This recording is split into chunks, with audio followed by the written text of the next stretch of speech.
sinipon ako bigla. Nabigla ako sa lamig. Ay, bigaon mo. Diyos ko. Hindi maganda itong... Kita mo, dumi namang sapatos daw nilang dalawa, oh. Hindi maganda to, madulas pa to, oh. Oh. Tingnan nyo. Oh. Ay, Diyos ko, Lord.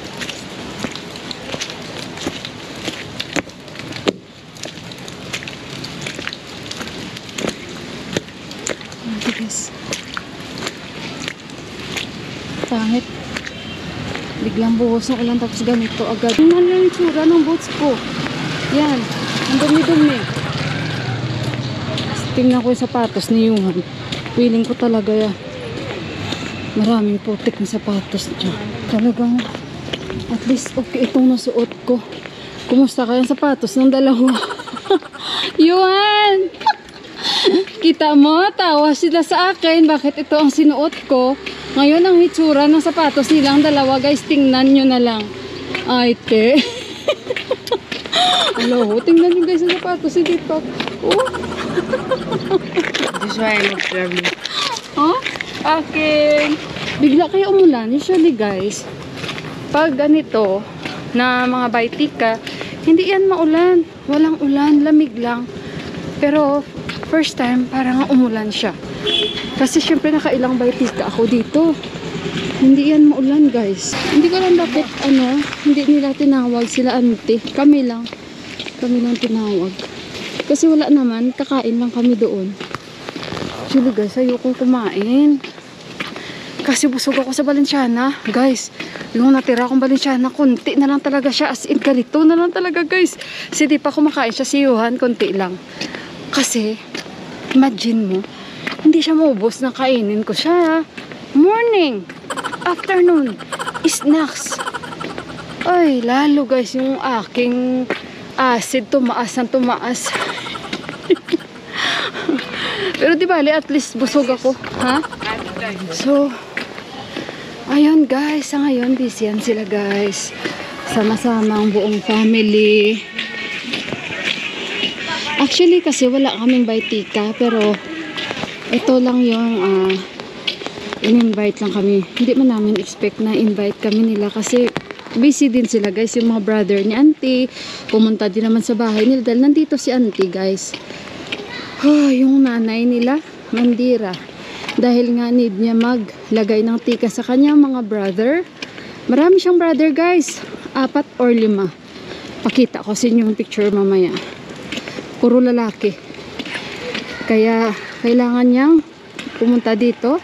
At masaya yung mga sisters this time kasi marami silang pera. Marami silang cash. Hindi ko lang alam sa kanila mandira kung sa side nila or ano. Hindi ko lang alam kasi naguguluhan ako. Pero malaman na lang natin mamaya yun. So, ayan. Nahingal ako. Huwag na kayong mag-expect kung ano yung pagkain doon. Kasi hindi man yung katulad sa atin, diba? So, ganun-ganun din yun. Kaya, nabusog ako, kumain ako ng Valenciana. Si Deepak kumain din niya ng Valenciana. Kanina pa yun si Deepak nag-aya. Let's go. Hindi pa umuulan. So ako naman, parang ang aga. Tapos sabi ko, hello, ang lusog ng masag guys. Oh, tingnan yung masag. Ang sarap guys. Diba? So ayun, kaya sabi ko kay Deepak, ang aga naman ata para pumunta tayo doon. Kasi nga nagbigay ng timing si Mandira, diba?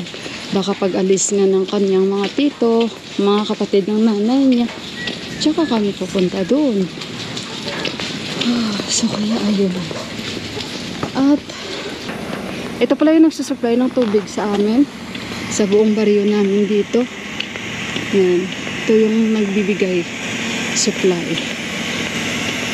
At, itong oras dapat naka-on na yung motor namin. Pero puno na kasi yung aming guys, storage. So, hindi ko na kailangan wala na ilan guys. Wala na biskan talit wala na. Inaano ko rin yan kasi si Yuhan minsan kahit konti para na rin siyang Nepali na sila dito. Kahit konting ambon-ambon ayaw maghawak ng payong or ayaw ng ulo. Kaya ako sinasabihan ko talaga siya kasi di ba tayo, iba tayo. Alam niyo yung papa ko pag sinabi ko lang sa kanya na ulan dito pa, ay Sasabihan niya agad ako, day, pag nabasa ha, manabasa, ligo agad. Ganon si Papa sa akin. Dito tayo guys. Di ba pag nakikipagkwentuhan ako sa inyo, ano, mabilis lang tayo makarating sa pupuntahan natin. Thank you Lord, malapit na tayo. Di ba?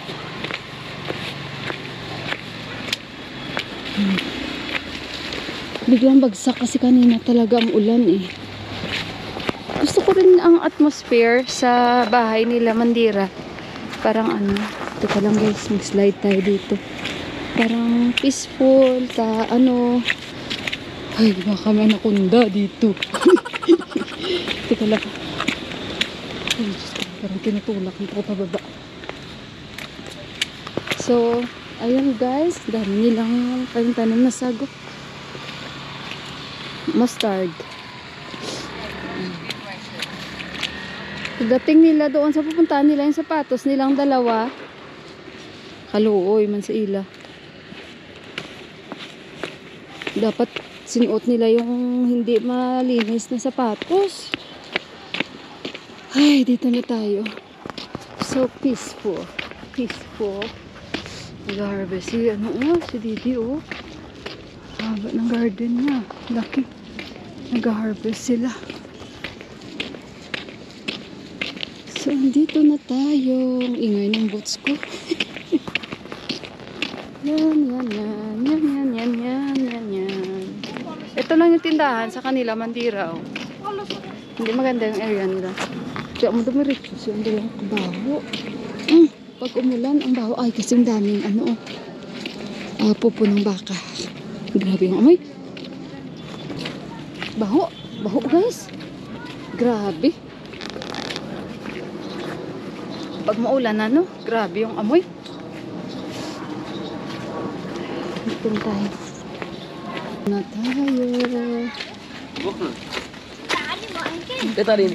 Yung galing din sila katika. Tika na sila guys.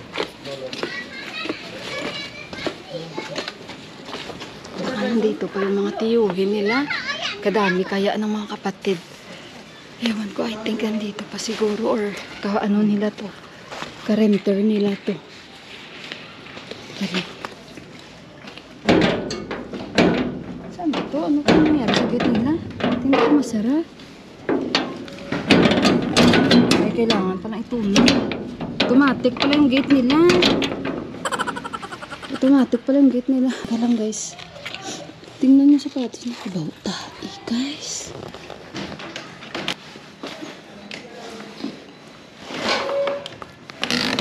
Ito yung boots ko. Tingnan mo naman mga sapatos namin. Baho tae guys. Kasi ang paligid nila dito. Teka lang. Ay, kami lang naman. Namaste. Yung puti ka? Mama put or mama. Happy das. Happy Tihar. Happy Baitika. Happy Baitika.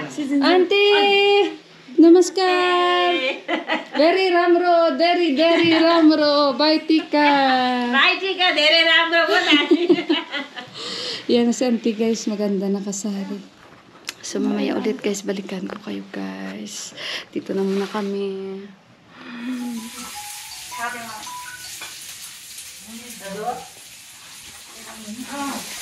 Aray ko.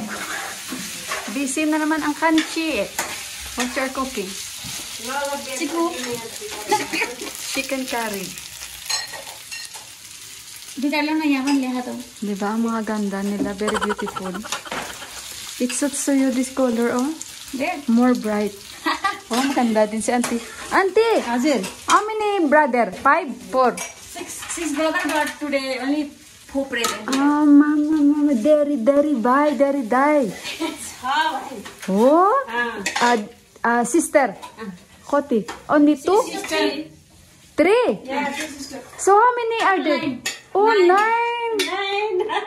Was strong. Yeah, and grandmother and grandfather is still okay? Yeah. Wow. Grandmother is little bit sick. Yeah, but at least how old is she now? I don't like maybe more than 8. Very strong mabua. May at least Ramro age, auntie. 80 years old now. See? Si auntie pala ang dami niyang brother. Kaya pala, I'll share it to them the picture. And on handsome, Ramro. And small brother, bye. Yeah, small brother. All small brother.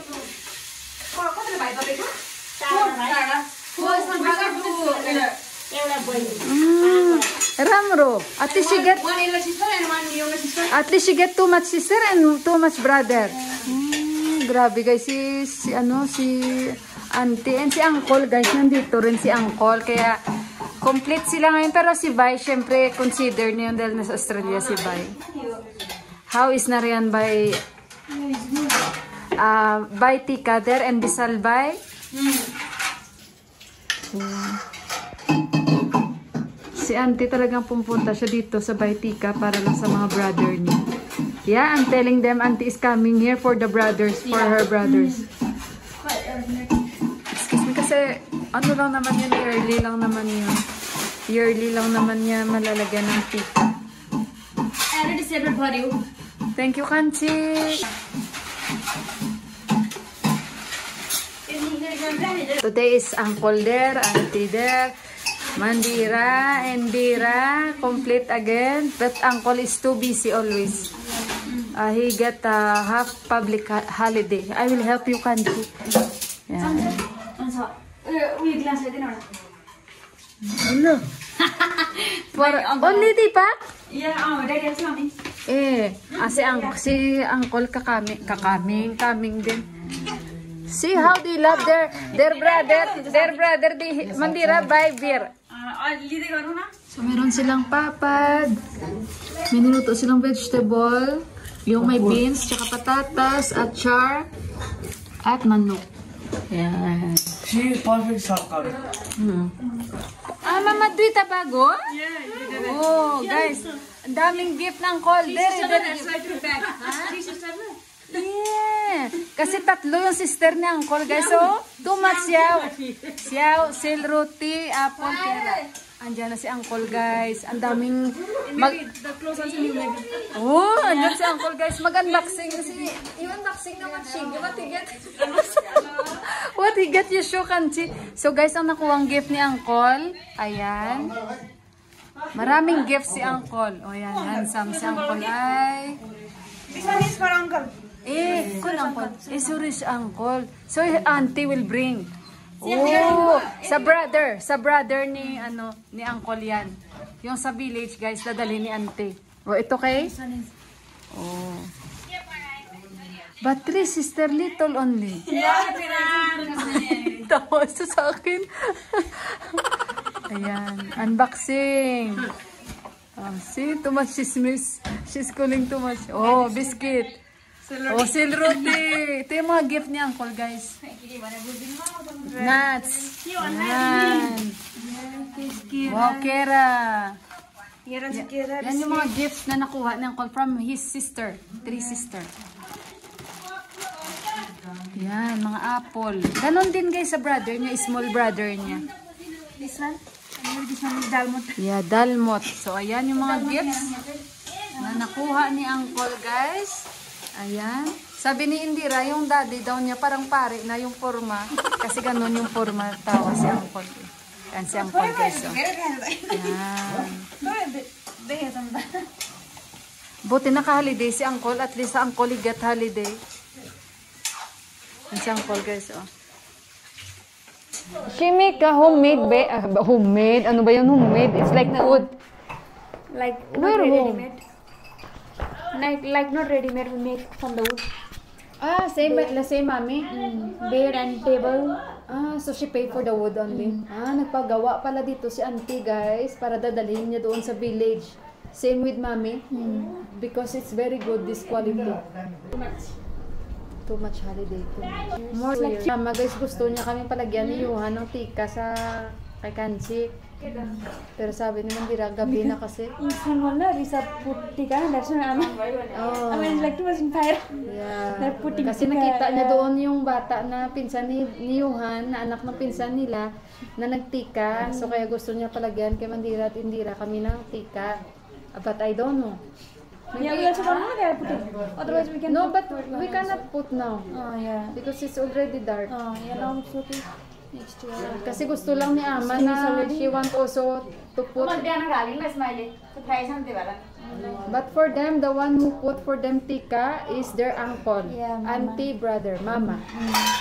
Yung uncle is mama, guys. No? Yeah. But in us, mama means mother.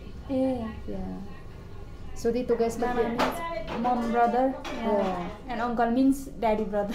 In her. Oh, ganun pala guys. So, yung mama, pag tinawag nila mama, ang ibig sabihin, the meaning is, that's their mother, brother. If they called uncle, Daddy. meanings, that's from their dad's side. Yeah. Oh, now you know, ha? Oh, she like? Yes. Like she's asking na. More tasty than ours. She only now 3 or 4 pieces. Guys, uwi na kami. Si Johan, oh. Uwi na tayo, guys. Tingnan nyo, oh. Nandito sa area nila ni Kanchi kasi this side ang lalaki ng bahay. Diba? Tapos maikot ko kayo. Grabe, ang lamig na, guys. Hindi ako nakadala ng bonnet ko. Sana hindi sasakit yung ulo ko sa lamig. So, dito na kami banda sa aming area, guys. Ano? Si Johan doon, tara, no? Kay, mga dogs balaw. Guys, nandito na kami sa bahay. Hindi ko talaga makita yung camera ko. Ayan, makita na natin. So, nandito na tayo sa bahay. Ang lamig-lamig kaya, guys. Parang nag-ice na talaga sa labas ba? So, mabuti naka-down jacket tayo. And, ayun, yung aking mag-ama na sa itaas na. So, pinadalhan nila ako. Hindi ko alam ano itong mga binigay nila. Binigay nila ako ng saging. Galing ito sa village. Ayan. At selruti. Oh, paborito to ni Prasanbay ang selruti. Wala man kakain ito kasi hindi ako makain ito, guys. Mamantika ito. Kasi niluto nila sa mantika. Pero hindi ako fan ng selruti at ng mga sweets nila. Nakalimutan ko ang pangalan nito. Ito, favorito talaga ng brother-in-law ko at ni Buwa. Ayan. Mamantika ang kanilang mga ganitong style ba. Nilubog talaga nila sa mantika, no? Grabe. Pero kasi ganyan talaga. Meron naman sa atin mga turon natin at mga iba pa. Parang ganun din. So, ayan, yung achar. Hindi ko na naubos kanina, guys. Yung achar. Ito yung para sa akin na ginawa nila na hindi maanghang. So, pinapadala ni Kanji Indira sa akin. At saka, ayan. At, okay naman yung aming, guys, get together. Dahil, simpleng kain lang kami. Si Ama kanina tumawag doon. At ang sabi pa niya, lagyan daw ng tika si Johan at si Mila. Kami ni Johan, lagyan daw ng tika. Pero kasi hindi na maganda dahil gabi. Pero si Mami, gusto niyang lagyan kami ng ng tika. Dalawa kami ni Johan, pero sinabihan na ni Mandira na hindi na kasi maganda Bawjo kasi nakakain na tayo. Nakakain na kami at gabi na. So yun ang sabi ni ni Mandira, guys, no? So kaya ayun, sabi ko wala naman na kasi akong alam. Tapos parang confused sila, guys, kasi nakita na lang nila nagtikahan na sa village, natikahan na yung mga ibang relatives. Sabi nila Mandira, hindi rin kasi namin alam na pwede rin pala magtika, yung gano'n, kasi kung alam namin nakapag-prepare kami, pero sila, yun nga, may tika sila, gawang ang magtika sa kanila is yung mga tiyuhin nila. Kasi nga, sinabihan man ako niyan, na pwede tayong magtika, pero nakadepende na sa inyo yan kung gusto nyo. Kasi pwede naman kasi, actually pwede kami maglagay ng lights, pero si Deepak mas pinili niya na talagang mag-pure respect talaga sila this time, na hindi sila maglagay kahit ilaw, at saka yung tikahan talaga, which is pwede kami, guys, pwede. Except yung talaga daw kung yung namatay is talagang mga buwa, yung mga ganun ba, yung mga matatanda, yun talaga hindi talaga kami pwede talaga yung kahit maglagay ng ilaw or kahit magtika-tika, yung ganun. Pero may ganun kasi sila dito, guys, eh. So, ayun, at pero mas pinili ni Deepak na kasi sinabihan din siya ni Mandira na, Kuya Deepak, maglagay kayo ng ilaw or hindi. Sinagot siya ni Deepak na, hindi kami maglalagay ng ilaw, Kanchi. Pero sila kasi since sa ibang parang second cousin na sila at hindi sila talaga yung kumbaga sa kay daddy daddy talaga, kumbaga parang medyo may gap na konti. So sila pwede sila kung anong gusto nilang gawin. And kami din naman, kasi hindi naman buwa or mga ama talaga yung nawala sa amin, yung ganon. Kasi yun ang sabi nila. So, basta ganun guys. And then, ayun, si Uncle, bali naka-take siya half leave, kaya nandyan siya. And bukas, babalik na rin yan si Uncle agad-agad sa trabaho niya, 6 o'clock pa lang. So, masaya ako minsan pag nakikita ko na magkasama sila, yung ganun ba. Tsaka, si Uncle talaga, pwede mo siyang biruin talaga kasi parang si Uncle, ano siya, no? Go with the flow siya. Although, may pagkaseryoso talaga yung tatay nila ni Mandira. Pero, napakabuti niyang tao, guys. And very hardworking talaga si Uncle. So, ayun. At sabay kaming kumain kanina. And hindi na ako nakapag-vlog. Dahil, yun lang. Simpleng kain lang namin. And sila ni Auntie, may sarili rin silang ganap. Dahil meron silang bisita. I think from Australia. And then, yung ibang relatives din namin, may sarili din silang ganap na parang sila-sila lang din sa bahay. So kami, in-invite lang kami ni Mandira kasi since ganun ka-close kami. And then, ganun lang yun guys. I-invite lang kayo kumain. And wala kaming mga ganap like before na talagang kung paano kami magbaitika. Kasi nga parang, mas pinili nila na talaga, yung wag na lang magtikahan, wag na lang mag-exchange na kung ano-ano, yung simpleng kain ng get together para to show talaga pure respect. So kaya mas pinili nila na ganun guys, na okay lang yung get together na kain guys, pero wag na yung mag-exchange gifts or kasi and maglagay ng ilaw. Yun, sa side talaga ni Daddy wala talaga may na ganun, pero yung mag-get together, yun nga, pwede yun, walang problema. So, ayun guys, at ano pa bang sasabihin ko sa inyo? Yung pala sa mga ibang nag-comments, bakit na pumayat si Prasan at bakit sobrang payat si Prasan. Sinadya niya talaga yun guys na magpapayat siya kasi nga sobrang parang nag-overweight daw siya and mabigat daw yung katawan niya and lumaki yung tiyan niya. And kaya talagang nag-diet daw siya, nag-exercise siya, tudong-todo siya exercise. And nang dahil daw sa beer, tumaba talaga siya. So, nag-quit siya sa beer, nag-quit siya talaga sa alcohol. So, kaya, kasi kami, kahit kami, nagtatanong din kami sa kanya kasi sobrang pagpayat niya, di ba? And plus pa siguro nagdagan ng, nag-trek siya, umakyat sila ng base camp. So, ilang, lakaran nila. And ayun, pero sinabihan ko siya na wag ka na masyadong magpapayat, sabi ko sa kanya.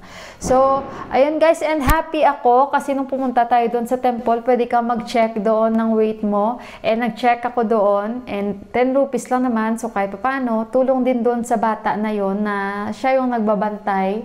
And ayun, nag-check ako doon, happy ako kasi alam nyo ba, hinahabol ko talaga yung kilos ko dahil pag every time mag-check ako dito, nasa 44 lang ako, 45 lang ako guys, hindi ako masaya. Pero nag-check ako doon sa Monkey Temple, 49.7 po ako. So, I'm very, very happy dahil may target po ako na weight. So, kaya sana ma-achieve ko yon. And then, pag nag-50 ako guys, or mag-55 ako na kilos, okay na ako. Sobrang saya ko na guys. Gusto ko pa nga more than that eh. Pero wag na yung, kagaya nung nabuntis ako kasi nagsi-75 ako, 79 ako nung nabuntis ako kayon kasi dalawa kami, diba?